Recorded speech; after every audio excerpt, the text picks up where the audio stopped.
Hey guys, how's it going? Welcome back to the YouTube channel for my podcast. Check it out at tmpspodcast.com. You can't see it, but in front of me is my entire watch collection. I recently moved and I've been organizing my watches and decided this would be a great time to do an update on my watch collection.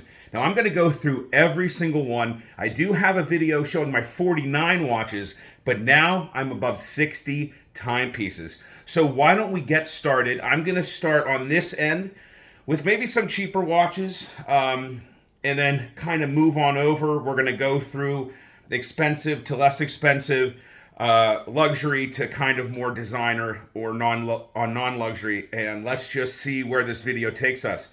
So right over here, I don't even know what brand this is. I believe this was my grandfather's watch. It's very cheap. You can see, I don't know if you can see, but it's all messed up here. Emilio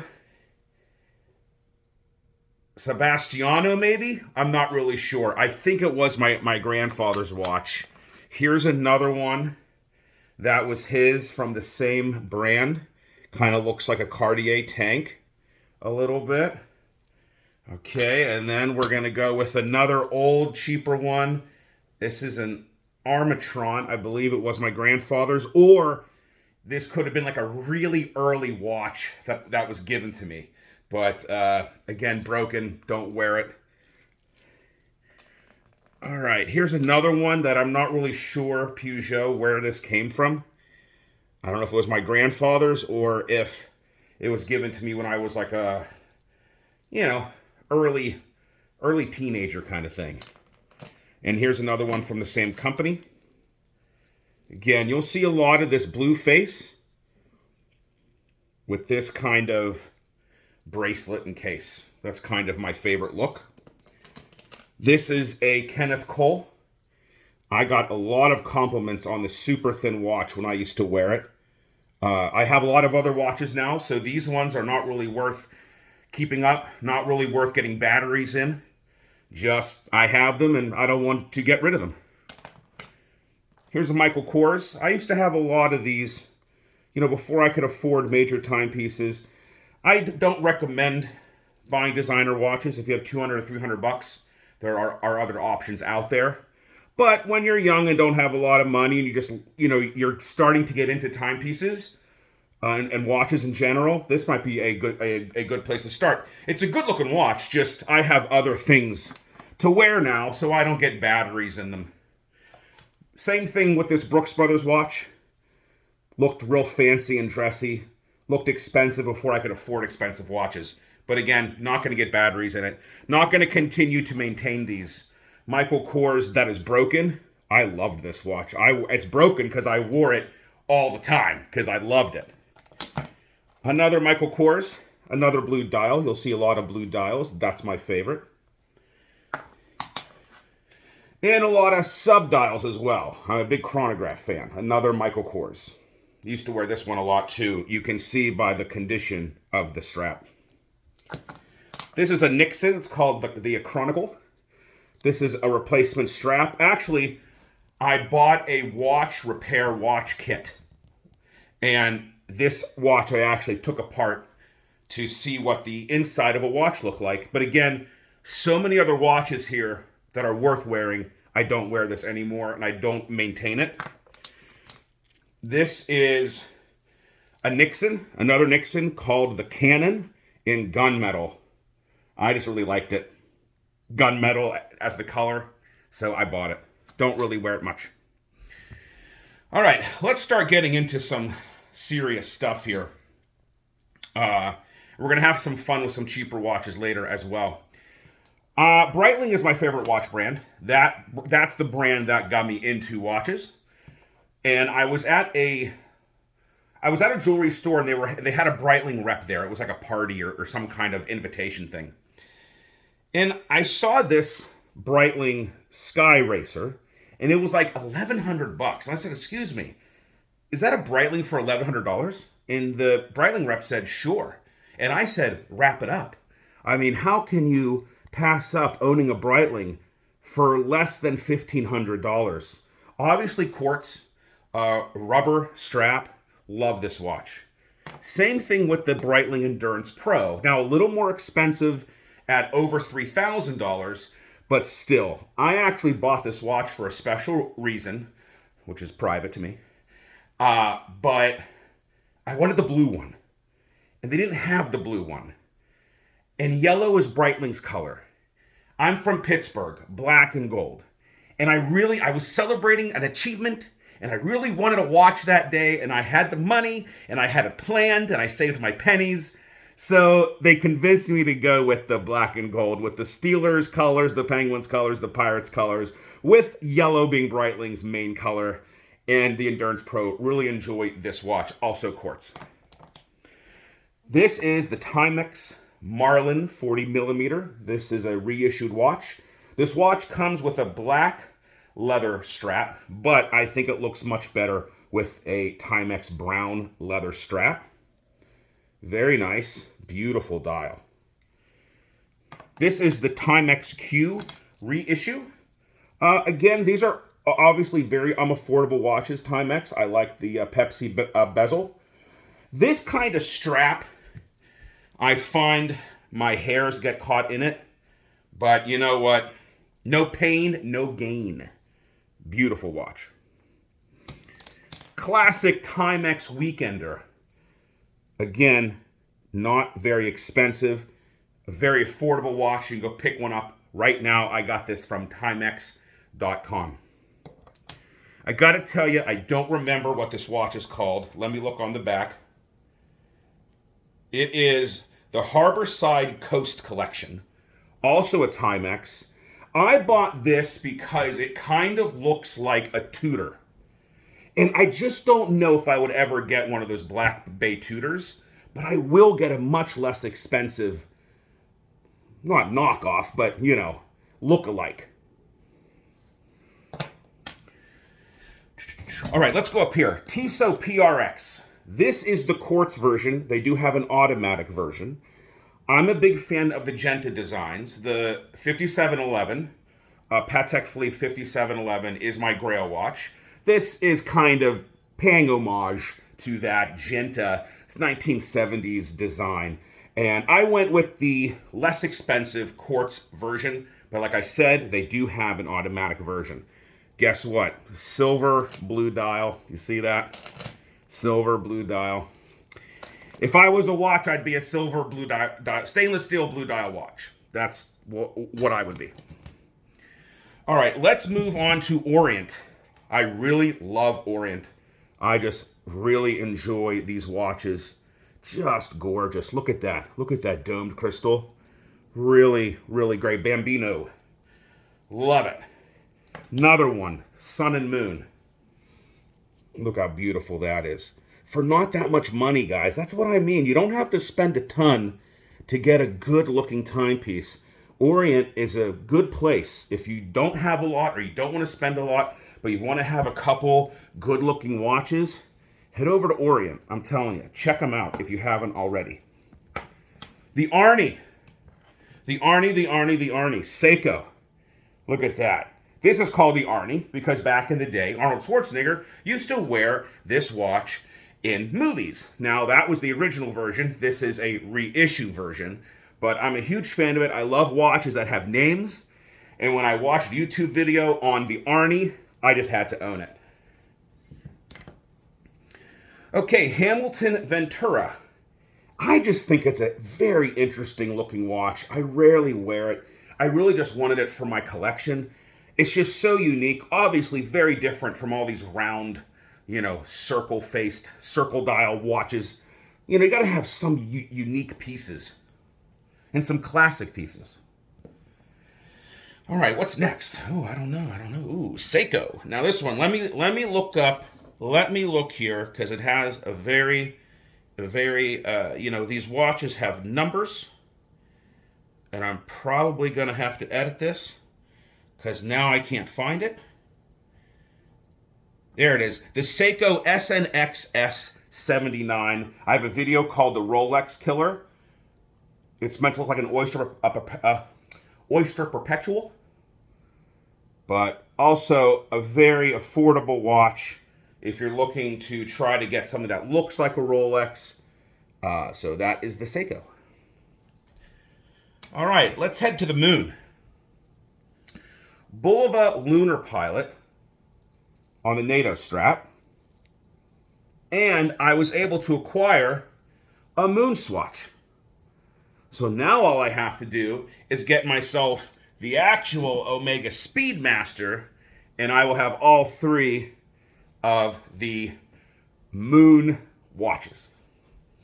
This was hard to get, by the way. The moon swatch, what a crazy phenomenon in the watch world. And I went with the moon version, and I really want a Neptune, and they're crashing in price. So I'm waiting for it to bottom out so I can get the Neptune. I'd love to have the whole solar system, but the moon and Neptune are my top two. This is a Kronaby Sweden watch. This is actually a smartwatch. It connects to your phone, and if you get a text or call, it does things. I actually have a Samsung smartwatch now, so that I wear all the time to count steps and do all that stuff, so I don't really wear this anymore. But it's a cool idea to have a smartwatch that can communicate with you that looks like a regular watch and not fully digital. Here is a swatch from, I got this in Honolulu. It's an automatic one, and that's why I bought it, because it was less than $500 for automatic movement. And actually, I think I forgot to show you this swatch irony. One of the, again, stainless steel blue face. I got this very early, one of my first watches ever. So that's my two swatches.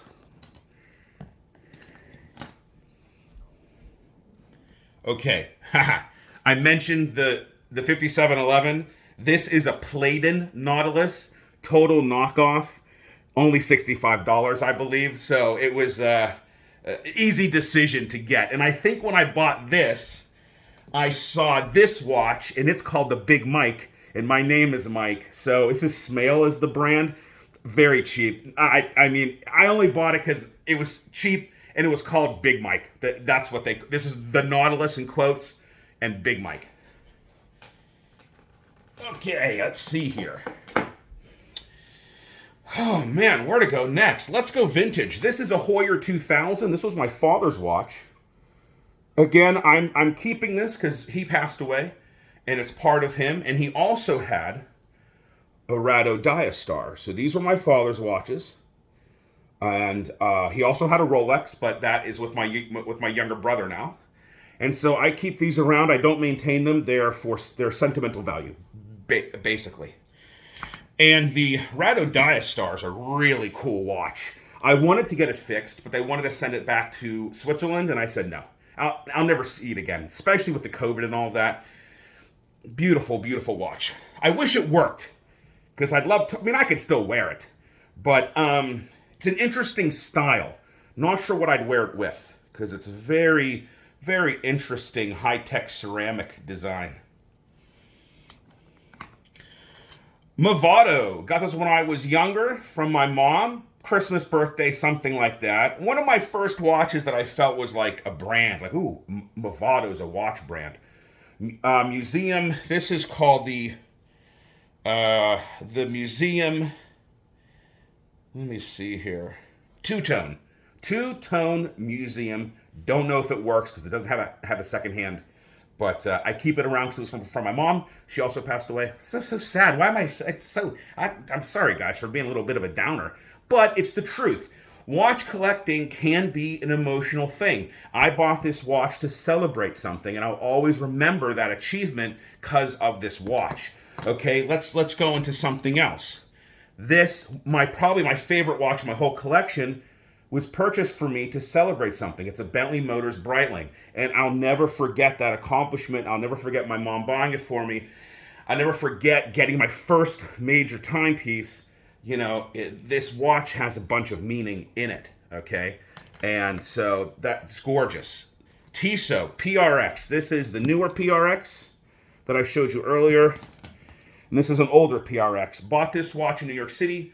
I was going to be living in Europe for 3 months. I wanted a watch that if I lost it, broke it, got stolen, I wouldn't care. I was definitely not going to take my Breitling Bentley Motors to Europe. Forget that. That would have been very depressing if that was lost or stolen. So I bought this. It survived Europe, and I still wear it occasionally. Oh, boy. Okay. I'm a big Formula One fan, and Red Bull is my team. This is the Red Bull Racing Tag Heuer. Now, this one has Oracle on it. They obviously do not sponsor Red Bull anymore, but sponsors change. And I really wanted to have a watch to celebrate my favorite team in Formula One. Okay, let's see. U-boat. I love U-boat. U-boats are phenomenal, crazy watches. Look at that thing. Holy heck. That is unbelievable. I freaking love U-boat. This is the Classico. If you don't have one, definitely look into U-boats. They're really cool. Cuervo y Sobrinos. Cuban design, Swiss made. This is a Cuervo. Every single Cuervo comes in its own functioning humidor, which I don't have around, or I'd show it to you. It's in the closet packed away. But really cool. I mean, Cuervo, this is pretty tame for a Cuervo. They're usually very, just beautiful, beautiful, dynamic, elegant watches. Domed crystal, really great. Love this Cuervo y Sobrinos. Okay, let's move on to some Russian watches here. We have the Vostok Cuba Dude. It's Cuba. I'm just talking about Cuba. Vostok Scuba Dude. And this one is, I believe it's called Naval Infantry from the Amphibian Amphibian Collection. So not very expensive. The Scuba Dude is kind of one of those watch collector watches. If you know, you know. And because it wasn't that expensive to get these off Amazon, I also got myself another Vostok. Guys, I built a watch. This is from the DIY Watch Club. I built this timepiece. It is way more complicated than you might think, and you're not even building the movement. You're just putting it all together. Getting the hands on was really difficult. But yeah, this is really cool. It's automatic movement. It's a fun thing to do once, but I wouldn't want to do it ever again. It was really hard. It was frustratingly hard, to be honest, but it's very rewarding because you can tell people, I actually built this watch myself. I'm a big fan of Shinola. This is the Runwell. This is a new leather strap, and I also have an orange rubber strap to match the chronograph hands in the second hand. So yeah, the first one, I wore it so much, the first leather strap just fell apart. So this is a Shinola, and they are from Shinola. Unless it's a cheaper watch, I'll get a replacement strap off Amazon. But when it comes to Shinola, I prefer to have the legitimate Shinola brand replacement straps. Here is the Hamilton Khaki, also a replacement strap. Purchased this in New York City.